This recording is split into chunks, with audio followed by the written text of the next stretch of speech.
as a casual fan, basketball fan, that's slowly trying to come around to the Bobcats as they win games, they all know Michael. Right. They all know Michael Jordan. Right. How essential is it for him to be more visible? Do you feel that really is critical? Well, I think it is critical, but I think it has to be authentic.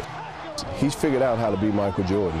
He's figured out how to be one of the greatest marketers ever. 21 points for him. I challenge my senior staff and I challenge myself to let's think outside the box and let's think about, how we can use him strategically rather than just have him be what he calls a show pony that you just parade around the arena to shake hands, because that's really not who he is. But MJ is a man that will always enjoy getting as close to the court as he can get. I enjoyed selling Michael his courtside seats, and he and I had a conversation and discussed, how important it was that when he's here that he be visible to our fans who really still adore and admire him, and have them see him engaged in the game no matter how animated he gets. And said he may even purchase another 2 next year.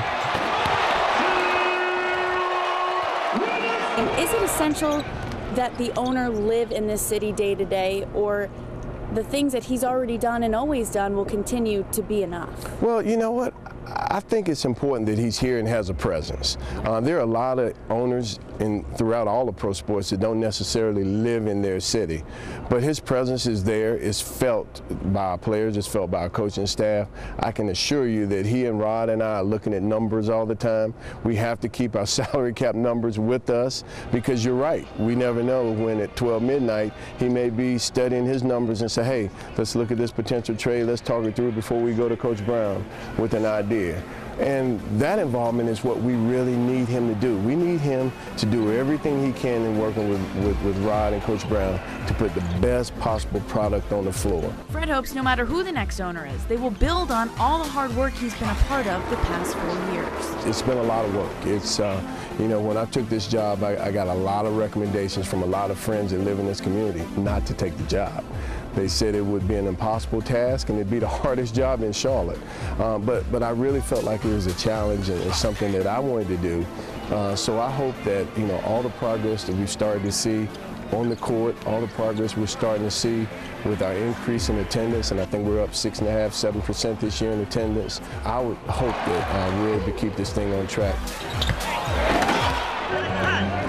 Fred thinks a huge part of keeping this thing on track is keeping Coach Brown in town. Coach Brown made it very clear to everybody that the reason he came here was because of his close relationship with Michael. Fred has also had a close working relationship with Michael, one that began decades ago. He thinks MJ would be a great majority owner. I know how driven he is to make this thing successful. He knows how driven I am, and he knows how driven Rod and Coach Brown are to make this thing successful. And so, absolutely, I'm excited about the opportunity if he's successful in getting the ownership piece.